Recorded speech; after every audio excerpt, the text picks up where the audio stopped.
안녕하세요, 여러분. 성공합시다. 와, 벌써 요한계시록의 마지막 부분에 와 있다는 게 믿기지가 않는데요. 네, 저는 이번에 요한계시록을 묵상하면서 큰 은혜를 받고 또 힘을 얻었어요. 지금 일어나고 있는 영적 전쟁이 얼마나 치열한지, 그리고 우리가 어떻게 이것을 적용하면 살아야 되는지에 대해서 다시 한번 생각하게 되었고 힘을 얻게 되었던 것 같아요. 여러분들 그러시죠? 자, 이제 우리가 진짜 몇 장을 안 남겨놓고 있는데요. 오늘 공부할 17장 그리고 다음번에 공부할 18장은요. 바벨론의 멸망에 대해서 얘기하고 있고 19장, 20장은 그리스도의 승리, 그리고 마지막 21장에서부터 22장은 새하늘과 새 땅, 새 예루살렘에 대해서 이야기하고 있어요. 어제 본문에서 벌써 큰 성 바벨론이 나왔잖아요. 오늘은 그 부분에 대해서 조금 더 자세히 보려고 해요. 자, 큰 성 바벨론의 다른 이름이 사실 큰 음녀거든요. 한번 본문에 들어가 볼게요.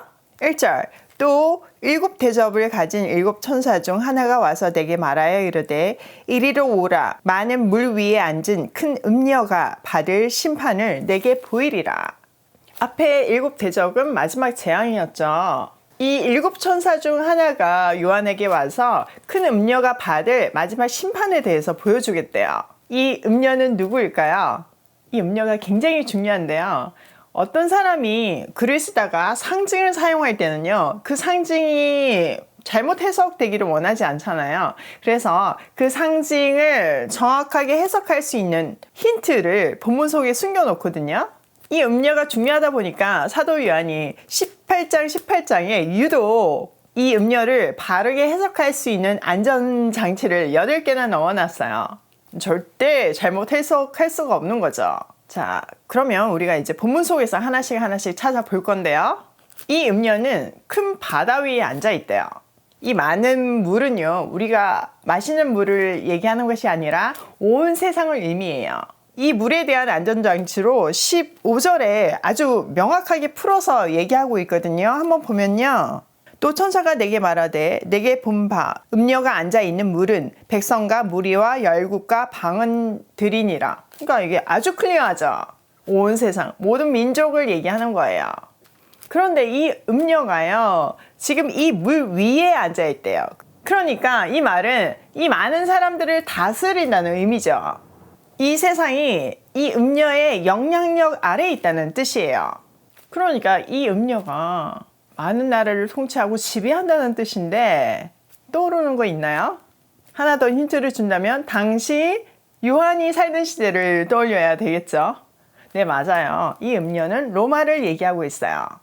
그러니까 우리 일제감정기를 생각을 해보면 일본을 막 이렇게 직접 대놓고 욕할 수는 없잖아요. 잡혀가니까. 마찬가지예요. 여기도 이렇게 상징으로 얘기할 수밖에 없어요. 왜냐하면은 로마가 서슬프르게 성도들을 핍박하고 있었으니까요.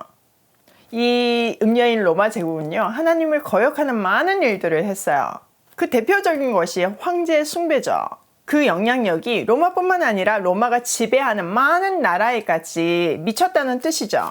자, 이것만 봐도 우리는 음녀가 상징하는 것이 로마라고 확신할 수 있지만 요한은 그것도 불안해가지고 조금 더 안전장치를 해놓는데요. 더 살펴볼게요.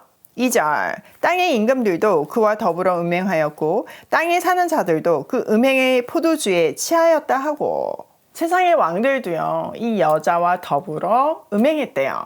그뿐만 아니라 세상에 사는 일반 사람들조차 그 여자의 음행의 포도주에 취해 있대요. 우리는 이게 음녀라고 되어 있으니까 이게 느낌이 확 안 올 수 있는데요. 세번역에 보니까 창녀라고 되어 있더라고요. 조금 더 느낌이 확 와닿죠. 성경에서 끊임없이 우상숭배를 음행으로 표현했어요. 그래서 구약에 보면 음행한 이스라엘이라는 표현이 자주 등장하잖아요. 이 우상숭배는요, 다른 신을 섬기는 것뿐만 아니라 하나님 위에 두는 모든 것을 우상이라고 말해요. 그러니까 하나님의 가치보다 세상의 가치를 더 위에 두고 그 세상의 가치를 따르는 것도 음행인 거죠. 여기에 나오는 포도주에 취했다는 표현은요, 음료의 가치, 세상의 가치에 취해서 그 원리대로 살면서 그것이 진노의 포도주인 줄도 모르고 있다는 뜻이에요.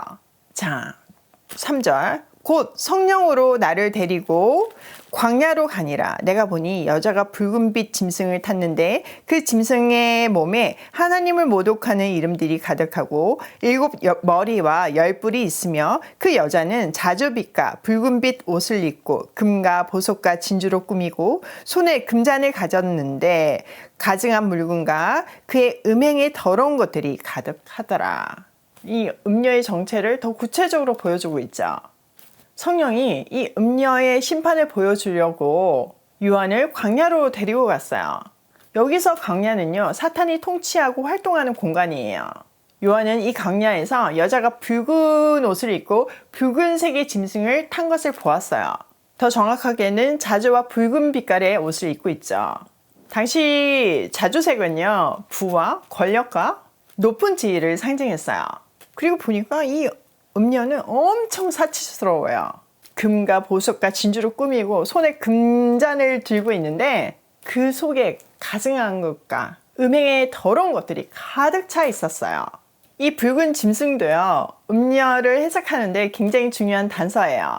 이 붉은 짐승은 하나님을 모독하는 이름이 가득 적혀 있고 7 머리와 10뿔이 있었어요. 어디서 많이 본 짐승 아닌가요?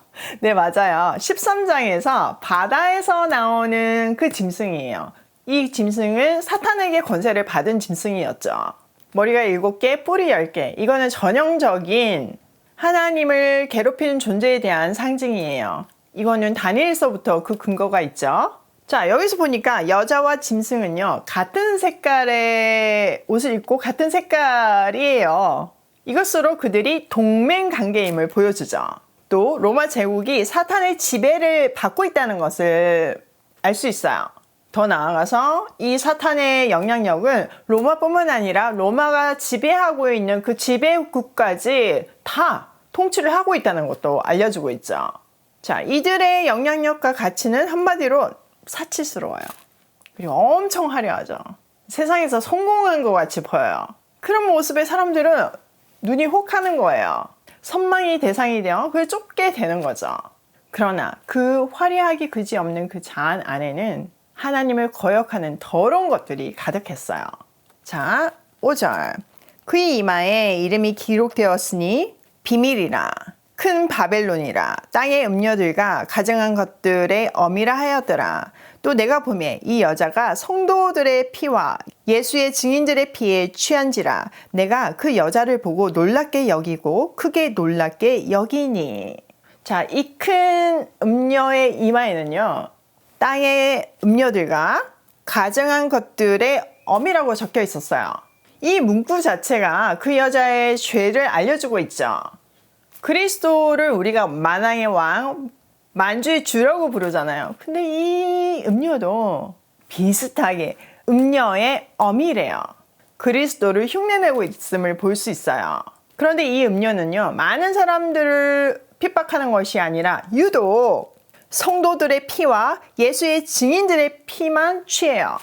자, 이것만 봐도 이 음녀가 성도들을 핍박하고 있는 로마 제국인 것이 점점 더 클리어해지죠. 요한은요, 그 모습을 보고 크게 놀랐어요. 사실 이것이요, 요한계시록이 쓰여진 진짜 이유예요. 당시 세계를 제패한 로마 제국의 통치 아래 성도들의 삶은 극도로 핍박을 받았고 또 고난 속에 있었죠. 예수를 주라고 고백했기 때문에 맹수의 밥이 되었고 산채로 톱으로 썰리는 그런 끔찍한 일을 당했어요.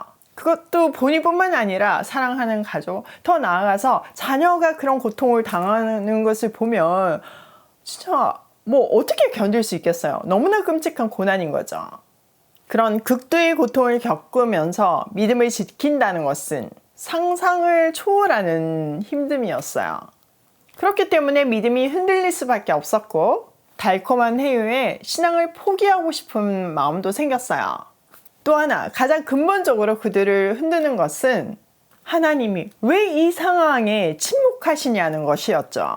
불의가 판치고 악인이 득세하고 이런 고통 속에서 인생이 끝난다면 인생이 진짜 허무 그 자체 아닌가요? 주 하나님을 믿고 부활을 믿는 크리스찬이 진짜 세상에서 제일 바보가 되는 거잖아요. 그게 끝이라면요.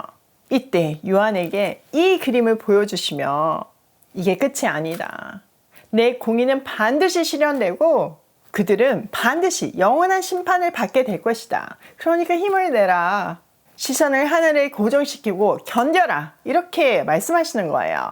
이 음료에 대한 이야기는 다음 시간에 계속 연결해서 볼게요. 자, 오늘 내용을 우리 삶에 한번 적용을 해보면 첫 번째, 세상에 속한 자들은 모두 큰 음료와 더불어 음행에 빠졌다.